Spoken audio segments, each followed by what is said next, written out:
American Trump government ఏదైతే H1B వీసాలకు 87 లక్షల రూపాయలు అంటే అమెరికన్ డాలర్లు $1,00,000 కట్టి మీరు ఇక్కడ ఉండండి, లేకపోతే వెళ్ళిపోండి అని బహిరంగంగానే మరి ట్రంప్ చెప్తున్నారు.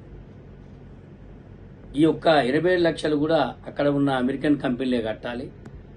ఆ బడన్ ఆ కంపెనీలే పడ్డప్పుడు అమెరికన్ కంపెనీలన్నీ వ్యతిరేకిస్తున్న తరుణంలో నేను మోడీ గారిని ఒకటే కోరుతున్నా, అమెరికన్ కంపెనీలకు ఇండియాకు ఆహ్వానించండి, వారికి ట్యాక్స్ ఎగ్జంప్షన్ చేయండి, వారికి ఇక్కడ కొన్ని ఫ్రీగా ఇన్ఫ్రాస్ట్రక్చర్ ఇవ్వండి, కొన్ని రాయితీల మీద సబ్సిడీలు కన్స్ట్రక్షన్కి ఇవ్వండి, ఇచ్చి కండిషన్స్ పెట్టి అందులో ఇండియాలో పబ్లిక్ని 90% ఇండియన్ పబ్లిక్ని తీసుకోమని కంపెనీలను ఆహ్వానించిందిగా నేను మోడీ గారిని కోరుతున్నా.